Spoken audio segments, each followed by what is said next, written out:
Hey fam, welcome back to my channel Love Fam Bangalore. So இன்றைக்கி என்ன பார்க்க போகிறோன்னா ப்ரான் கீ ரோஸ்ட் தான் எப்படி பண்ணுறது பார்க்கலாம் வாங்க.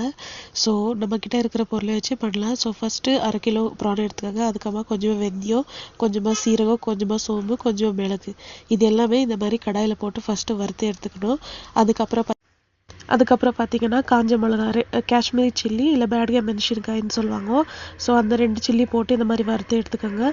ஸோ அது சில்லுன்னு ஆகிறதுக்குள்ளே உப்பு மஞ்சள் தண்ணியில் போட்டு வச்ச ப்ரானை கழுவி எடுத்துக்கலாம். அதுக்கப்புறம் கழுவி வச்ச ப்ரான்ஸில் கொஞ்சமாக உப்பு, மஞ்சள் தூள், லைம் போட்டு ஃபஸ்ட்டு மேரினேட் பண்ணுறதுக்கு வச்சுருங்க. அப்புறம் கொஞ்சமாக புளியை எடுத்து இந்த மாதிரி தண்ணியில் போட்டு சோக் பண்ணி வச்சுக்கோங்க.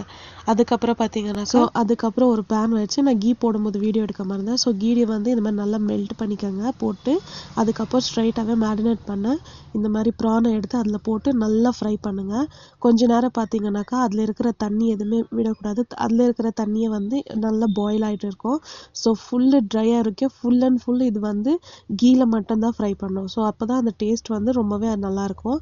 ஸோ இது வேகிறதுக்குள்ளே நம்ம வறுத்து வச்ச மசாலாவை ரெடி பண்ணிட்டு வந்துடலாம். ஸோ ஒரு ஜாரில் வந்து நம்ம வறுத்து வச்ச எல்லா மசாலாவும் போட்டுக்கணும்.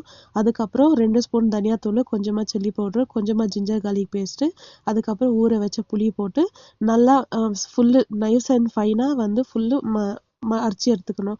அதுக்கப்புறம் நம்ம ஃப்ரை பண்ண பேனில் அந்த ப்ரானெல்லாம் எடுத்துட்டு அதிலவே அந்த கீலவே இந்த மாதிரி ஒரு 2 பெரிய வெங்காயம், அதுக்கப்புறம் பார்த்தீங்கன்னா 2 பெரிய வெங்காயம் போட்டு நல்லா ப்ரௌனிஷ் ஆகிற வரைக்கும் விட்டுருங்க. அதுக்கப்புறம் அரைச்சி வச்ச மசாலா போட்டு அந்த மசாலா ஃபுல்லு நல்லா பிளெண்ட் ஆகி அந்த கீ எல்லாம் மேலே வர அளவுக்கு கொதிக்க வச்சு, அதுக்கப்புறம் வேணும்னா நீங்கள் ஒரு ஃப்ரை பண்ண அந்த ப்ரான் எடுத்து அதில் போட்டு 15 to 20 மினிட்ஸ் விட்டு இறக்கிட்டு, அதுக்கப்புறம் நீங்கள் ஒரு தோசை இல்லை சப்பாத்தி இல்லை ரைஸ் கூட சாப்பிட்லாம். டேஸ்ட் வைஸ் ரொம்பவே நல்லாயிருக்கும்.